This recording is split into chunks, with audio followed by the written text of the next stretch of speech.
তোমরা আমাকে রক্ত দাও, আমি তোমাদের স্বাধীনতা দেব।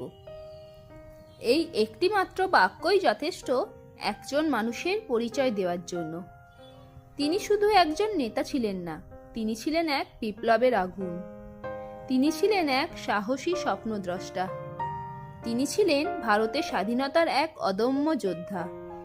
আজ আমরা জানব সেই মহান ব্যক্তিত্বের গল্প, নেতাজি সুভাষচন্দ্র বসু। 1897 সালের 23শে জানুয়ারি উড়িষ্যার কটক শহরে জন্মগ্রহণ করেন সুভাষচন্দ্র বসু।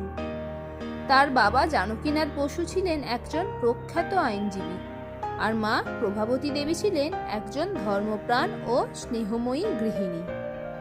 ছোটবেলা থেকেই সুভাষ ছিলেন অত্যন্ত মেধাবী, শৃঙ্খলাবদ্ধ এবং আত্মসম্মান বোধে ভরপুর। তার মধ্যে দেশপ্রেমের বীজ বপন হয় খুব অল্প বয়সেই।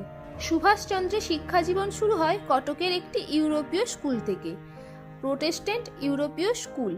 এখানেই তিনি প্রথম পশ্চিমা শিক্ষার সাথে পরিচিত হন। এরপর তিনি ভর্তি হন র্যাভেনশা কলেজিয়েট স্কুল, কটকে। এখানে তিনি অসাধারণ ফলাফল করেন এবং শিক্ষক ও সহপাঠীদের কাছে বিশেষভাবে পরিচিত হয়ে ওঠেন। পরবর্তীতে তিনি কলকাতায় চলে আসেন এবং ভর্তি হন প্রেসিডেন্সি কলেজ, কলকাতায়। এই কলেজে পড়াকালীনই তার মধ্যে বিপ্লবী চিন্তাধারা আরও শক্তিশালী হয়ে ওঠে। একজন ইংরেজ অধ্যাপকের ভারত বিরোধী মন্তব্যে ক্ষুব্ধ হয়ে তিনি প্রতিবাদ করেন, যার ফলে তাকে কলেজ থেকে বহিষ্কার করা হয়। এরপর তিনি ভর্তি হন স্কটিশ চার্চ কলেজে। এখান থেকে তিনি দর্শনে স্নাতক ডিগ্রি অর্জন করেন। এরপর সুভাষচন্দ্র ইংল্যান্ডে যান উচ্চশিক্ষার জন্য। সেখানে ইউনিভার্সিটি অব কেমব্রিজ এবং ফিট উইলিয়াম কলেজে তিনি পড়াশোনা করেন। এখানে তিনি মেন্টাল অ্যান্ড মোরাল সায়েন্সে পড়াশোনা করেন। তার অসাধারণ মেধার কারণে তিনি ICS পরীক্ষায় উত্তীর্ণ হন। কিন্তু যেখানে অনেকের স্বপ্ন ছিল ব্রিটিশ সরকারের উচ্চ পদে চাকরি করা, সেখানে সুভাষচন্দ্র এক অভাবনীয় সিদ্ধান্ত নেন। তিনি ICS চাকরি ত্যাগ করেন, কারণ তার কাছে নিজের ক্যারিয়ারের চেয়ে দেশের স্বাধীনতা ছিল বেশি গুরুত্বপূর্ণ। এই সিদ্ধান্তই প্রমাণ করে তিনি জন্মেছিলেন শাসক হতে নয়, তিনি জন্মেছিলেন দেশকে মুক্ত করতে।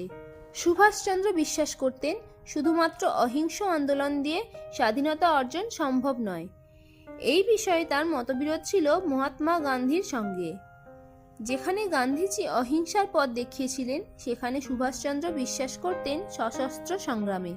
ভারতে ফিরে এসে সুভাষচন্দ্র যোগ দেন ইন্ডিয়ান ন্যাশনাল কংগ্রেসে। এখানেই তার পরিচয় হয় আর এক মহান নেতা চিত্তরঞ্জন দাসের সাথে। চিত্তরঞ্জন দাস ছিলেন তার রাজনৈতিক গুরু। তার পথনির্দেশেই সুভাষচন্দ্র বসু রাজনীতির গভীরে প্রবেশ করেন। খুব অল্প সময়ের মধ্যেই সুভাষচন্দ্র তার অসাধারণ নেতৃত্ব গুণে কংগ্রেসের মধ্যে জনপ্রিয় হয়ে ওঠেন। 1924 সালে তিনি কলকাতার মেয়র নিযুক্ত হন, কিন্তু ব্রিটিশ সরকার তার এই জনপ্রিয়তা সহ্য করতে পারেননি। এর ফলে তাকে গ্রেফতার করা হয় এবং বারবার কারারুদ্ধ করা হয়, মোট 11 বার। কারাগারের অন্ধকার কক্ষে থেকেও তার মনোবল একটুও কমেনি, বরং প্রতিবার জেল থেকে বেরিয়ে তিনি আরও শক্তিশালী হয়ে উঠেছেন। সময়ের সাথে সাথে সুভাষচন্দ্রের মতাদর্শ স্পষ্ট হতে থাকে। তিনি বিশ্বাস করতে থাকেন শুধু অহিংসা দিয়ে ব্রিটিশদের হারানো সম্ভব নয়। এই কারণে তার মতবিরোধ হয় মহাত্মা গান্ধীর সঙ্গে। 1938 সালে সুভাষচন্দ্র বসু কংগ্রেসের সভাপতি নির্বাচিত হন। 1939 সালেও তিনি আবার জয়ী হন, কিন্তু এই জয়ী হয়ে ওঠে তার জীবনের সবচেয়ে বড় দ্বন্দ্বের শুরু। কারণ গান্ধীজি ও তার অনুগামীরা সুভাষচন্দ্রের নীতির বিরোধিতা করেন। চাপ বাড়তে থাকে।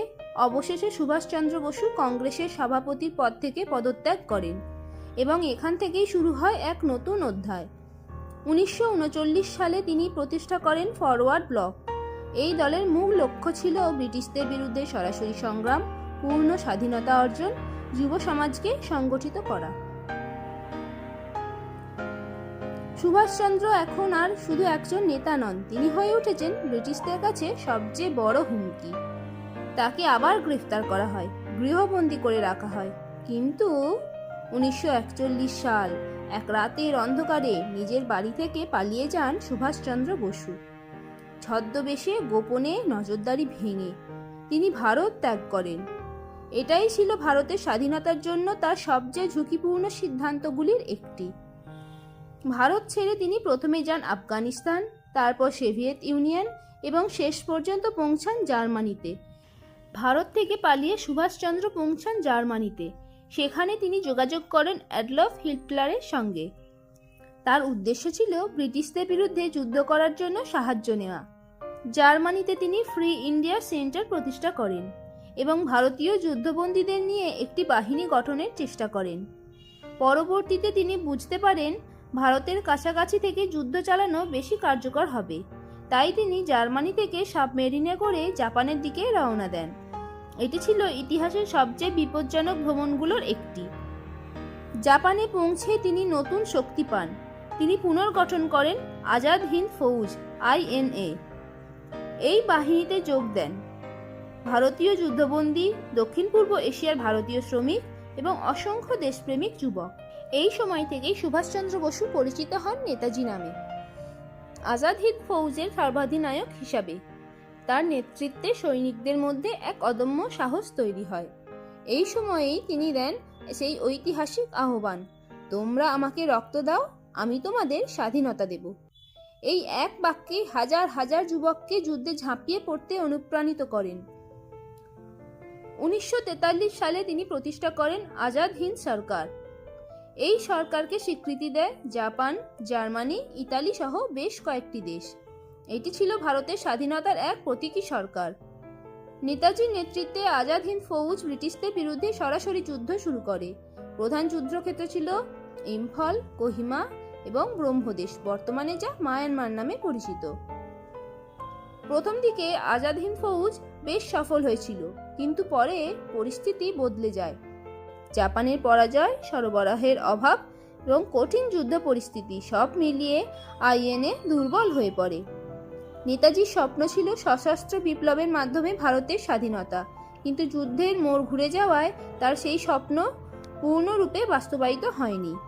1945 সালের 18ই আগস্ট জাপান শাসিত তাইওয়ানের একটি বিমান দুর্ঘটনার খবর ছড়িয়ে পড়ে। এই দুর্ঘটনায় গুরুতর আহত হন সুভাষচন্দ্র বসু। বলা হয় আগুনে দগ্ধ হয়ে সেই দিনই তার মৃত্যু হয়। কোনো নিশ্চিত প্রমাণ নেই, তার দেহ পাওয়া যায়নি, DNA পরীক্ষা হয়নি। বহু মানুষ এই ঘটনাকে বিশ্বাসই করেননি। অনেকের বিশ্বাস তিনি বেঁচে ছিলেন, গোপনে কোথাও লুকিয়েছিলেন, আবার একদিন ফিরে আসবেন। তার মৃত্যুকে ঘিরে বহু তদন্ত হয়েছে, সাউনওয়াজ কমিটি, খোসলা কমিশন, মুখার্জি কমিশন। কেউ বলেছেন তিনি মারা গেছেন, আবার কেউ বলেছেন রহস্য এখনো অমীমাংসিত। নেতাজির জীবনে শুধু প্রশংসা নয়, সমালোচনাও ছিল। তিনি সহযোগিতা করেছিলেন অ্যাডলফ হিটলারের ও জাপানের সঙ্গে। এই কারণে অনেক ঐতিহাসিক তাকে সমালোচনা করেছেন। তাদের মতে নাৎসি শক্তির সঙ্গে জোট করা ভুল ছিল। তবে অনেকেই বলেন এটি ছিল রিয়েল পলিটিক, অর্থাৎ বাস্তব পরিস্থিতির ভিত্তিতে সিদ্ধান্ত। কারণ তার লক্ষ্য ছিল একটাই, ভারতের স্বাধীনতা। যখন Indian national Congress dominion status নিয়ে ভাবছিল, তখনই সুভাষচন্দ্র বসু প্রথম স্বাধীনতার দাবি তোলেন। এই দাবিকে সমর্থন করেছিলেন জওহরলাল নেহেরু সহ অনেক তরুণ নেতা। ভগৎ সিংয়ের ফাঁসি সুভাষচন্দ্রকে গভীরভাবে নাড়া দেয়। তিনি মনে করতেন কংগ্রেস আরও শক্তভাবে চেষ্টা করতে পারত ভগৎ সিংয়ের জীবন বাঁচানোর। এই ঘটনার পর তিনি আরও কঠোর পথে হাঁটতে শুরু করেন। আজও ভারতের প্রতিটি মানুষ নেতাজিকে স্মরণ করে, সাহসের প্রতীক হিসাবে, দেশপ্রেমের প্রতীক হিসাবে এবং আত্মত্যাগের প্রতীক হিসাবে। তোমরা আমাকে রক্ত দাও, আমি তোমাদের স্বাধীনতা দেব। এই কথাটি আজও কোটি মানুষের মনে দেশপ্রেমের আগুন জ্বালিয়ে দেয়। নেতাজি সুভাষচন্দ্র বসু শুধু একজন মানুষ নন, তিনি এক ইতিহাস, তিনি এক অনুপ্রেরণা, তিনি এক অমর কিংবদন্তি। ভিডিওটি ভালো লাগলে অবশ্যই লাইক ও শেয়ার করুন। যদি কোনো কিছু জানতে চান বা আপনার কোনো মতামত থাকে তাহলে কমেন্ট করে আমাদের জানাতে পারেন। আর এমন আরও নতুন নতুন ভিডিও পেতে আমাদের চ্যানেলটি সাবস্ক্রাইব করতে ভুলবেন না। ধন্যবাদ।